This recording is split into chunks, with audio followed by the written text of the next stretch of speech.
जय मसीह की 1 year Bible study दिन 42 पहला कुरिन्थियों अध्याय 4।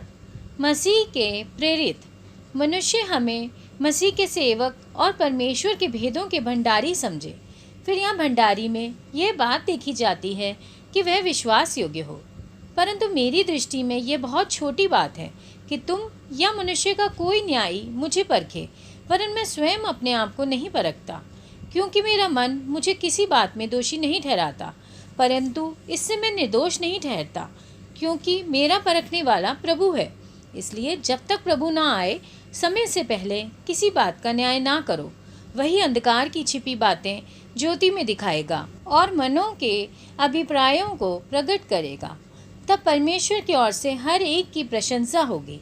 हे भाइयों, मैंने इन बातों में तुम्हारे लिए अपनी और अपौलुस की चर्चा दृष्टांत की रीति पर की है, इसलिए कि तुम हमारे द्वारा यह सीखो कि लिखे हुए से आगे न बढ़ना और एक के पक्ष में और दूसरे के विरोध में गर्व ना करना, क्योंकि तुझ में और दूसरे में कौन भेद करता है, और तेरे पास क्या है जो तूने दूसरे से नहीं पाया, और जबकि तूने दूसरे से पाया है तो ऐसा घमंड क्यों करता है मानो नहीं पाया।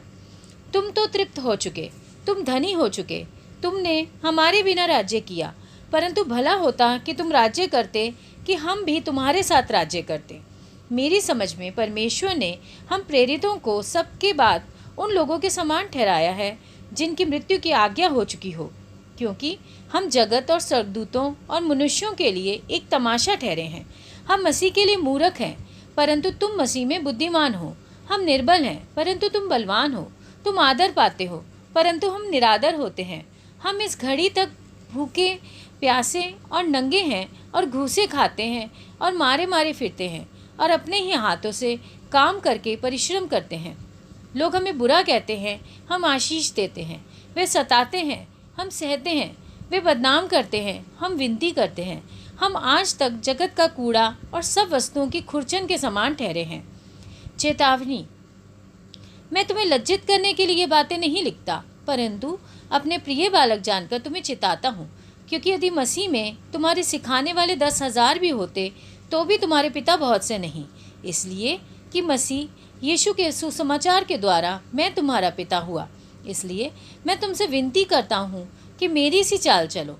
इसलिए मैंने तिमुथियुस को, जो प्रभु में मेरा प्रिय और विश्वास योग्य पुत्र है, तुम्हारे पास भेजा है। वह तुम्हें मसीह में मेरा चरित्र स्मरण कराएगा, जैसे कि मैं हर जगह हर एक कलीसिया में उपदेश करता हूँ। कुछ तो ऐसे फूल गए हैं मानो मैं तुम्हारे पास आने ही का नहीं, परंतु प्रभु ने चाहा तो मैं तुम्हारे पास शीघ्र ही आऊँगा और उन फूले हुओं की बातों को नहीं, परंतु उनकी सामर्थ्य को जान लूँगा, क्योंकि परमेश्वर का राज्य बातों में नहीं परंतु सामर्थ्य में है। तुम क्या चाहते हो? क्या मैं छड़ी लेकर तुम्हारे पास आऊँ या प्रेम और नम्रता की आत्मा के साथ? आमीन। भजन संहिता अध्याय 20। विजय के लिए प्रार्थना। संकट के दिन यहोवा तेरी सुन ले।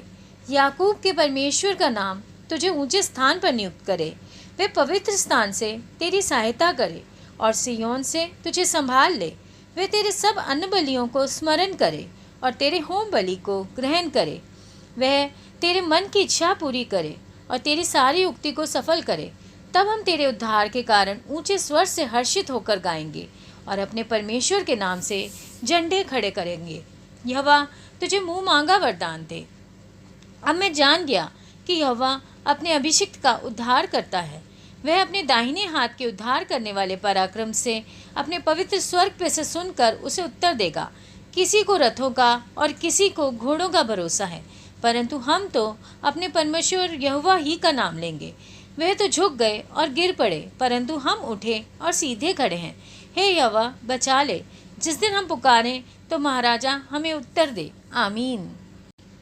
पहला शमूएल अध्याय 20 24 से 42 आयतें।